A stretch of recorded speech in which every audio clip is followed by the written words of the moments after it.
سلام، من دکتر نوید خپلواک هستم. بحث امروز ما در مورد دمش یا پوندیدن شکم و قبضیت مزمن است. خب، دمش یا پوندیدن شکم و قبضیت طولانی مدت چی وقت به وجود می آید و دقیق کدام تکلیف سبب پوندیدن شکم و قبضیت می گرده؟ کرونیک فلکشر سندروم یا یک تکلیف مزمن از امعای بزرگ است که در این قسمت از روده، در این کرو و توپیش های روده، گیسز، بادها و فیسز مواد غایطه تجمع میکنه و بند میمانه. مریض در پهلوی ازی که باد و قبضیت داره به تشناب مراجعه میکنه، باد خارج میشه و هر چی زور میزنه مواد غایطه بیرون نمیاد. incomplete evacuation یا تخلیه نامنظم. incomplete evacuation. خلاصه تشناب میرن، زور میزنه، ولی رودی این مریضا از مواد غایطه تخلیه نمیشه و متاسفانه باور غلطی که در این خصوص موجود است. اکثریت این نوع مریضایی که به ما مراجعه کرده و دیدیم اونا اصلا مبتلا به سپلینیک فلکشر سندروم یا اس هستند، یک نوع از التهاب مزمن روده کلان و سالهای سال اینا از انتیبیوتیک و معالجه اچ پایلوری استفاده کردن که نه تنها نتیجه درست نداره بلکه خوردن انتیبیوتیک تکالیف دیگه جهاز هاضمه چون دس بایوسیز به وجود میاره. خب، هم از اینا بنابر بند بودن مواد غایطه و تجمع بادها در این قسمت از امعای بزرگ که به نام سپلینیک فلکشر یاد میشه به وجود میاد. این بخش رودی کلان به نام ترانسورس کولون یاد میکنه. ترانسورس کولون یا بخشی از روده که به شکل افقی در شکم افتیده و این بخشش هم به نام دیسندینگ کولون یا بخشی از رودی کلان که دیسند میکنه به طرف پایین. نقطه تقاطعی از این دو قسمت روده را ترانسورس جمع دیسندینگ کولون به نام سپلینیک فلکشر یاد میکنه.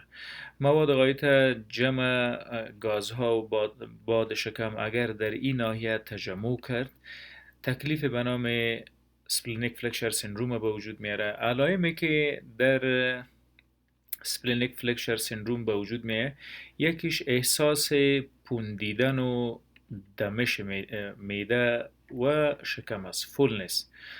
در پهلوی این که احساس پوندیدن و دمش داره، این مریضا احساس میکنه که شکمشان شخ شده، تایردنس. در حقیقت تجمع بادها روده را پوندانده و شخ بودن دیوار شکم به وجود میاره. اکثر مریضای مبتلا به سپلینیک فلکشر سندروم بعد از خوردن نان دمش و پوندیدن معده و روده داره و در پهلوی این که دمش و پوندیدن داره، احساس شخک و احساس گرفتگی روده هم موجود است.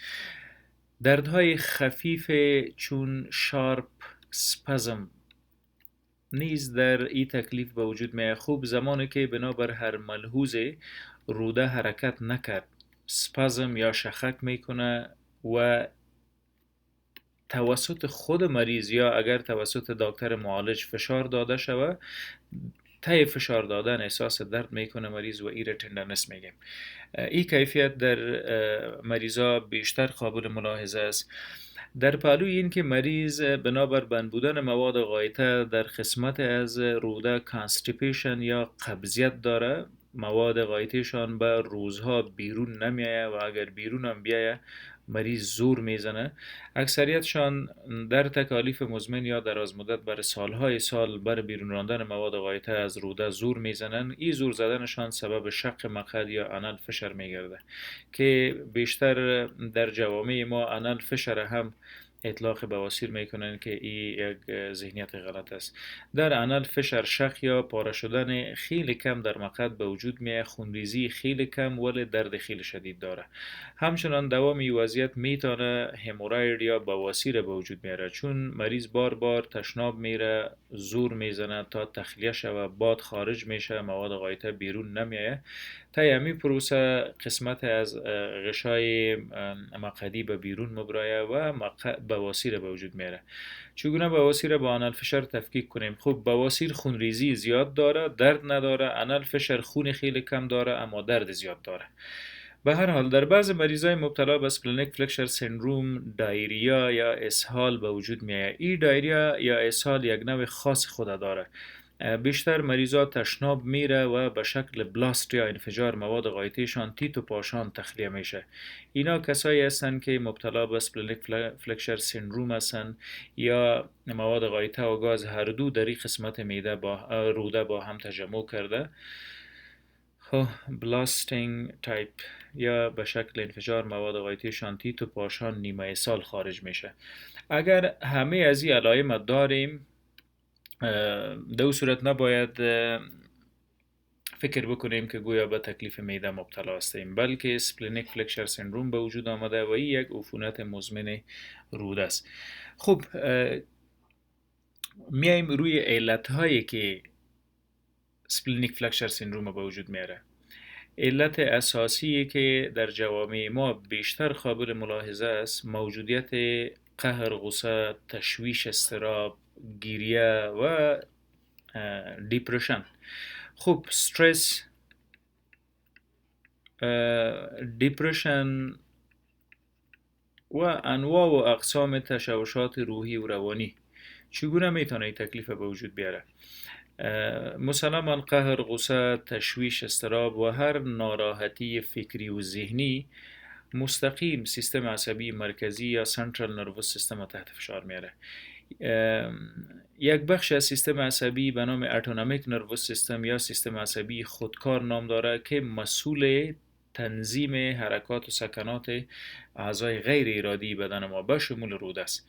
اگر قهر و غصه و تشویش و استرس و اضطراب و تشوشات روحی و روانی از سالهای سال موجود بود، روی سیستم عصبی فشار میاره. سیستم عصبی توسط سیستم عصبی خودکار روده را کنترل نمیکنه و تکلیف دسموتیلیتی به وجود میاره. دسموتیلیتی نبود حرکات روده، ابنارمال موتیلیتی یا حرکات غیر نرمال و غیر منظم روده.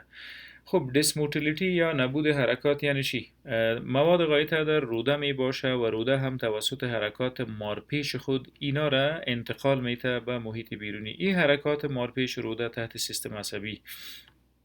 تحت نظارت سیستم عصبی خودکار صورت میگیره. اگر بنابراین ملحوظات سیستم عصبی تحت فشار آمد، روده حرکت نکرد، مواد بند میمانه و کانستیپیشن اسهال به وجود میاره. بیشتر اگر کانستیپیشن قبضیت به وجود میاره.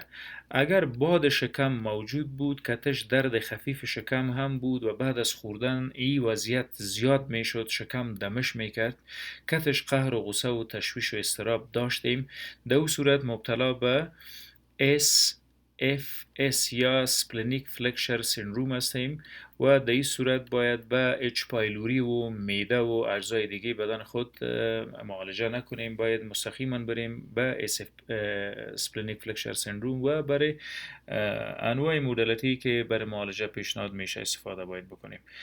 خب میریم به تشخیص وضعیت.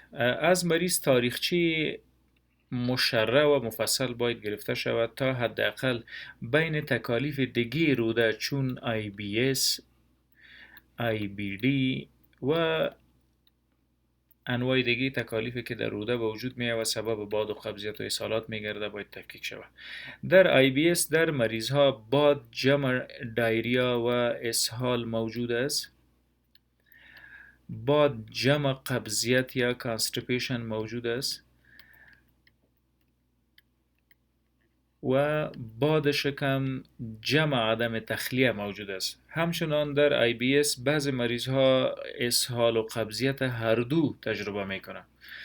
اینا هم متاسفانه سالهای سال فکر میکنه که به تکلیف معده مبتلا هستن، میرن نزد دکتر و از انبار از انتیبیوتیک ها برای سالهای سال استفاده میکنه و این نوع معالجه بالاخره نه تنها این که تکلیف از بین نمیبره بلکه تکالیف دیگی را در روده به وجود میاره، چون انتیبیوتیک سبب کشتن میکروب های نرمال بدن میگرده. در تاریخچه و معاینات خود حداقل سپلینیک فلکشر سیندروم یا SF اس با IBS و امراض دیگی روده باید تفکیک بکنیم. همچنان در IBD نوع دیگی از التهاب مزمن روده است که نوع السریتیو کولایتس یا کولایت زخمی سبب خونریزی مقعدی میگرده، یعنی هر بار که تشناب میری مریض در مواد غایطی خود خون داره. همچنان کرون دیزیز یک نوع دیگی از التهاب مزمن روده است که سیستم عصبی ما تمام سیستم دفاعی بدن تمام سیستم هاضمه را تحت حملات خود قرار میده، از زخم های دهن گرفته تا به